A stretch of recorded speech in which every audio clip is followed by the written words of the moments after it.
नमस्कार दोस्तों। चौधरी लक्ष्मण सिंह कोई आम इंसान नहीं थे।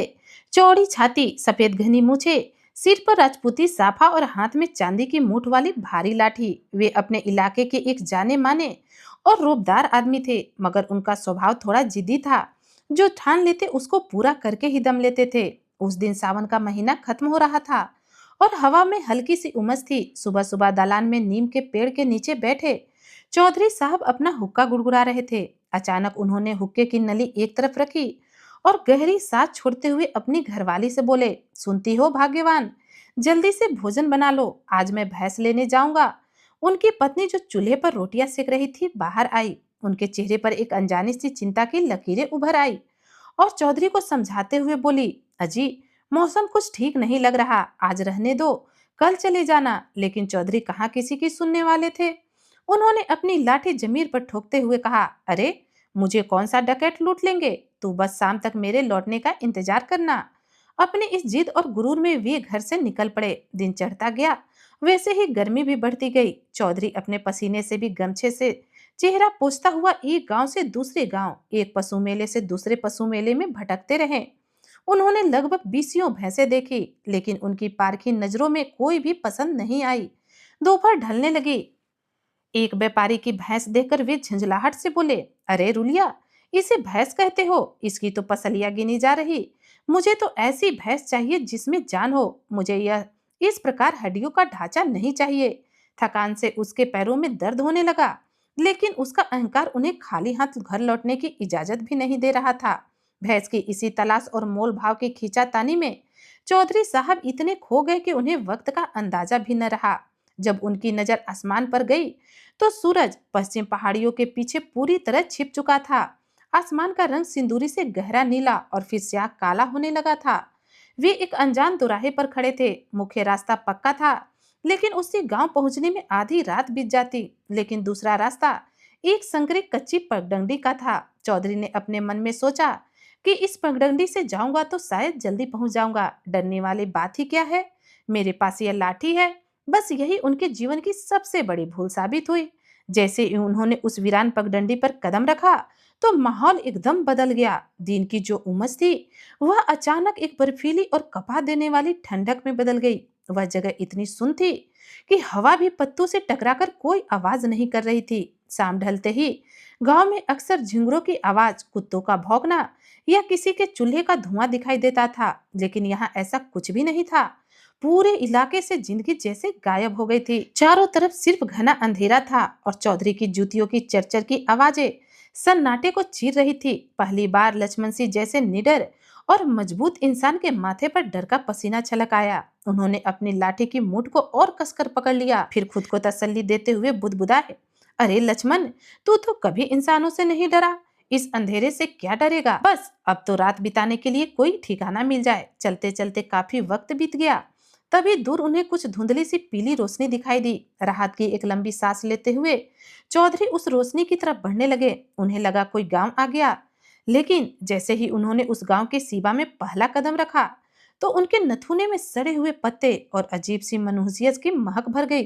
रास्ते के दोनों ओर खड़े पुराने बिना पत्ते वाले पेड़ अंधेरे में ऐसे लग रहे थे जैसे कोई डरावनी परछाई उन्हें देख रही हो। उन्हें बिल्कुल भी अंदाजा नहीं था कि वह इंसानों की बस्ती नहीं बल्कि किसी और ही खौफनाक दुनिया में कदम रख चुका है, जहां से वापसी का रास्ता बहुत मुश्किल था। चौधरी लक्ष्मण सिंह ने जैसे ही उस धुंधले गांव में कदम रखा, उन्हें लगा जैसे वे किसी और ही दुनिया में आ गए हों। वहां मिट्टी और गोबर की लिपी हुई झोपड़ियां थी। चारों तरफ एक पीला मटमैला सा कोहरा छाया हुआ था। वे अपना भारी लाठी टेकते हुए चौपाल की तरफ बढ़ने लगे।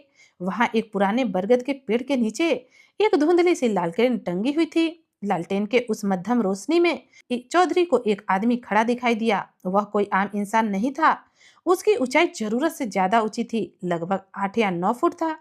उस आदमी की देह बिल्कुल लकड़ी की तरह सख्त थी और वह बिना पलके झपकाए चौधरी को घूर रहा था। चौधरी ने अपना डर छिपाते हुए गले को साफ किया और भारी आवाज में कहा, राम राम भाई, मैं पास के गांव का लक्ष्मण हूँ, रास्ता भटक गया था, क्या आज रात सिर छिपाने को कोई जगह मिल जाएगी। उस आदमी ने कोई जवाब न दिया। उसकी गर्दन एक अजीब से झटके के साथ हिली और उसने अपनी लंबी सूखी उंगली के साथ सामने की तरफ इशारा कर दिया। उसकी खामोशी में एक ऐसी ठंडक थी जिसने चौधरी के रीढ़ की हड्डी में सिहरन पैदा कर दी। आदमी के इशारे की तरफ बढ़ते हुए चौधरी की नजर चौपाल के दूसरे हिस्से पर गई, तो वहां एक लोहार काम कर रहा था। हवा में लोहे के टकराने की ठक आवाज गूंज रही थी।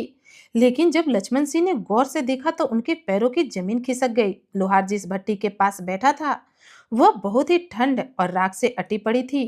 वहां आग का एक तिनका तक न था। फिर भी लोहार ठंडे काले लोहे पर अपना भारी हथौड़ा ऐसे चला रहा था जैसे वह मोम हो। सबसे खौफनाक बात यह थी कि इतनी मेहनत करने के बावजूद लोहार के माथे पर पसीने की एक बूंद तक न थी। उसकी आंखों में कोई पुतली नहीं थी, सिर्फ सफेद जाले तैर रहे थे। वहीं पास में एक पुरानी चरपाई पर शाही कपड़ों में एक रसूखदार बूढ़ा आदमी बैठा था। उसने रजवाड़ों जैसी पगड़ी पहन रखी थी, लेकिन उसका चेहरा मोम के पुतले जैसा भावहीन था। वह बस अपनी जगह पर जमा हुआ था, बिना हिले डुले चौधरी को एक टक देख रहा था। चौधरी का निडर दिल अब पूरी तरह से खौफ में डूब चुका था। उसका मन कर रहा था कि उल्टी पांव भाग जाएं, लेकिन उसके पैर जैसे जमीन से चिपक गए। तभी अंधेरे को चीरती हुई एक औरत वहां आई। वह ठेठ ग्रामीण महिला थी। उसने घाघरा चोली पहन रखा था और उसका आधा चेहरा घूंघट से ढका हुआ था। महिला ने एक बहुत ही मीठी लेकिन अजीब सी गूंजने वाली आवाज में कहा, आओ चौधरी जी, बहुत दूर से चलकर आए हो, थक गए होगे, खाना तैयार है, आके दो निवाले खा लो। उसकी आवाज में ऐसा सम्मोहन था कि चौधरी चाहकर भी मना नहीं कर पाए। उस महिला के पीछे पीछे एक अंधेरी आंगन में चले गए। महिला ने एक पाटी बिछाई और एक मिट्टी की थाली में खाना परोस दिया। चौधरी जैसे ही खाने का निवाला तोड़ने के लिए झुके तो अचानक लालटेन की लौ तेज हुई और आंगन में हल्की सी रोशनी फैल गई। चौधरी की नजर अनजाने में जमीन की तरफ गई। सामने खड़ी महिला के पैर पीछे की तरफ मुड़े हुए थे, एड़ियां आगे की तरफ थी और पंजे पीछे की तरफ थे। लक्ष्मण सिंह ने घबराकर तिरछी नजरों से चारों तरफ देखा। लालटेन की उस रोशनी में महिला की कोई भी परछाई जमीन पर नहीं पड़ रही थी। उन्होंने बाहर चौपाल की तरफ झांका तो वहां तीन आदमी दिखाई दिए जो अब दरवाजे के पास खड़े थे। वहां किसी की कोई परछाई न थी। अब चौधरी के समझते देर न लगी कि वह आम इंसानों के बीच नहीं बल्कि खूंखार भूतों की दावत में आकर फंस गए हैं, जो बस उनके अगले कदम का इंतजार कर रहे हैं। जैसे ही चौधरी लक्ष्मण सिंह की नजर महिला के उल्टे पैरों पर पड़ी तो उनके हाथ से रोटी का निवाला छूटकर मिट्टी की थाली में गिर गया। उनकी नसों में दौड़ता गर्म खून पल भर में बर्फ जैसा ठंडा हो गया। उनका निडर दिल पसलियों से इतनी जोर से टकराने लगा कि उन्हें अपनी ही धड़कन कानों में सुनाई देने लगी। वह महिला जो अब तक बड़ी मनोहार से खाना परोस रही थी, अचानक रुकी। उसने अपनी गर्दन को एक झटके से टेढ़ा किया। उसकी वह मीठी आवाज अब एक घरघराहट में बदल चुकी थी। उसने अपनी लाल होती आंखों से चौधरी को घूरा और बोली, क्या हुआ चौधरी जी? मेरे हाथ का बना कोर गले से नीचे नहीं उतर रहा, क्या हमारा सच पता चल गया? चौधरी का तो गला सूंघकर काटा हो गया।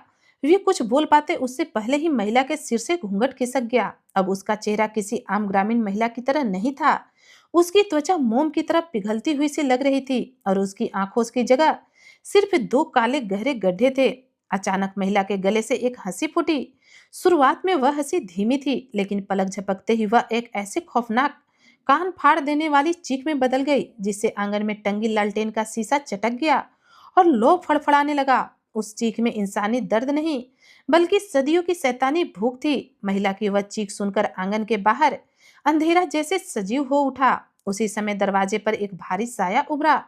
उसका जरूरत से ज्यादा लंबा शरीर दरवाजे के फ्रेम से टकरा रहा था, लेकिन अंदर आने के लिए उसने घुटने मोड़ने की बजाय अपनी गर्दन को किसी रबड़ की तरह मोड़ लिया। उसके ठीक पीछे वही लोहार अंदर आया और उसके हाथ में वही भारी हथौड़ा था। उसने अपना हथौड़ा आंगन की कच्ची जमीन पर पटका, जिससे बिना किसी चिंगारी के हरे रंग की वह मनहूस आग भभक उठी। वहीं कोने में शाही लिबास पहने बूढ़ा आदमी हवा में तैरता हुआ सा खड़ा था। उसके चेहरे पर एक डरावनी और जमी हुई मुस्कान थी और उसके पैर जमीन को छू रहे थे। अब वे चारों उस चौधरी के इर्द गिर्द घूमने लगे। वे तुरंत हमला नहीं कर सकते थे, बल्कि एक शिकारी की तरह अपने शिकार के डर को महसूस कर रहे थे। तभी एक आदमी की आवाज गूंजी, चौधरी, आज बहुत सालों बाद हमारे इस सुने गांव में कोई ताजा मांस चलकर आया है। हमारी भूख बहुत पुरानी है। तभी उसने अपने दोनों हाथ अपने ही गर्दन पर रखे और एक भयानक कड़क की आवाज के साथ अपना सिर धड़ से अलग कर दिया। उसने अपना कटा हुआ सिर अपनी बगल में दबा लिया, लेकिन उस कटे हुए सिर की आंखें अभी भी चौधरी को घूर रही थी। उसके होठ अजीब से फड़फड़ा रहे थे। लक्ष्मण सिंह की लाठी पकड़े हुए मुट्ठी एकदम सफेद पड़ गई। उसके कपड़े पसीने से भीग चुके थे। वे जान चुके थे कि यह कोई आम खतरा नहीं, बल्कि वह दुनिया है जहां इंसानी ताकत या हथियार काम नहीं आते। उन्हें अपने बुजुर्गों को कही हुई वह पुरानी बात याद आ गई, भूत हमेशा तुम्हारे डर को खाते हैं। अगर तुमने उन्हें डर दिखा दिया कि तुम अंदर से टूट चुके हो, तो वे पल भर में तुम्हें नोच खाएंगे। चारों तरफ मंडराते हुए उस खौफनाक चेहरे, हवा में तैरते सिर और उल्टे पैरों के बीच चौधरी ने एक गहरी सांस ली। उनकी टांगें कांप रही थी, लेकिन उन्होंने अपनी आंखों में मौत का खौफ नहीं झलकने दिया। उन्होंने अपनी लाठी जमीन पर जोर से ठोकी और अपनी जान बचाने के लिए ऐसा दांव खेलने का फैसला किया जो या तो उन्हें जिंदा वापस ले जाएगा या इसी गांव का एक सदस्य भूत बना देगा। चारों तरफ मौत का घेरा था। एक आदमी अपना कटा हुआ सिर हाथ में लेकर खड़ा था, जिसके होठ अभी भी फड़फड़ा रहे थे। महिला की आंखों में जगह महिला की आंखों की जगह मौजूद जो काले गड्ढे चौधरी को घूर रहे थे।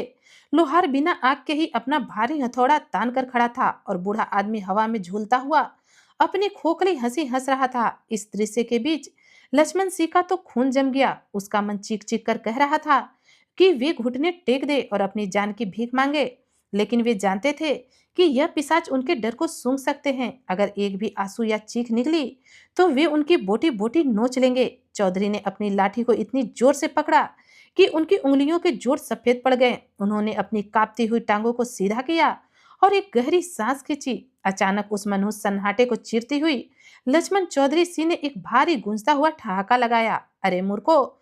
चौधरी की आवाज में जो गुरूर था, उसे सुनकर चारों भूत एक पल के लिए ठिठक गए। हवा में तैरते उस आदमी की डरावनी मुस्कान गायब हो गई। महिला ने अपनी गर्दन अजीब तरह से घुमाई और घरघराती आवाज में पूछा, तू हंस रहा है? तेरी मौत तेरे सामने खड़ी है और तू हंस रहा है।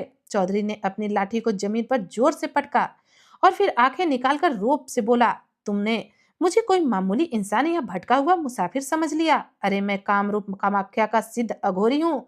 मैं पिछले 3 दिनों से तुम जैसे भटके हुए पुरोहितों की खोज कर रहा हूँ और तुमने खुद ही मुझे दावत पर बुला लिया।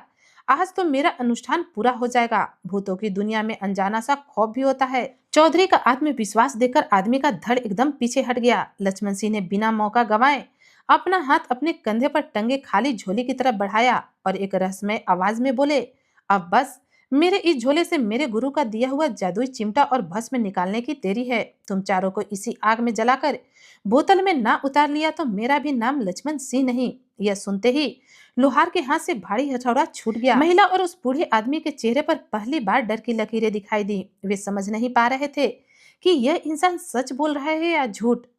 बस उसी पल बस उसी एक पल की झिझक ने लक्ष्मण सिंह को मौका दे दिया, जिससे उसकी तलाशी।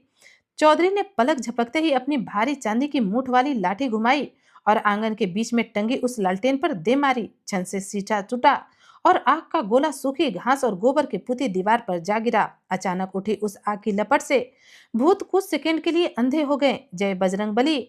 चौधरी ने पूरी ताकत से धाड़ लगाई और आंगन का कच्चा दरवाजा तोड़ते हुए बाहर जंगल की ओर अंधाधुंध दौड़ पड़े। पीछे से महिला की ऐसी कान फाड़ देने वाली चीख गूंजी जिसने पूरे इलाके के पेड़ों को हिलाकर रख दिया।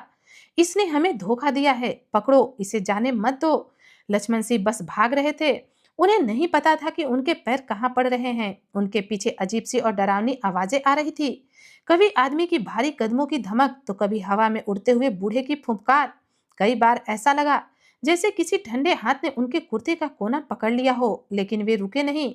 भागते भागते उनके फेफड़े फटने लगे। तभी जंगल के पेड़ों के बीच उन्हें एक पक्की सड़क नजर आई और उसी वक्त पूर्वी की पहाड़ियों से सूरज की पहली किरण फूट पड़ी। भोर की पहली किरण पड़ते ही पीछे से आ रही सारी डरावनी आवाजें एकदम शांत हो गई। भूत रोशनी में उनके पीछे नहीं आ सकते थे। चौधरी लक्ष्मण सिंह सड़क पर गिरे और बेतहासा हाँफने लगे, पसीने और मिट्टी से लथपथ। जब उन्होंने पीछे मुड़कर उस पगडंडी की तरफ देखा तो वहां सिर्फ एक गहरा कोहरा था। उस दिन चौधरी साहब बिना भैंस लिए खाली हाथ घर लौटे, लेकिन वे एक बहुत बड़ी अनुभव की पूंजी अपने साथ लाए थे। जिद और गुरूर इंसान को कभी कभी मौत के मुंह में भी ढकेल सकता है और मुसीबत के वक्त काम आती है तो सिर्फ अपनी सूझबूझ ही आती है। अगर आपको यह कहानी पसंद आई तो प्लीज चैनल को लाइक करें, शेयर करें और सब्सक्राइब करें। धन्यवाद दोस्तों।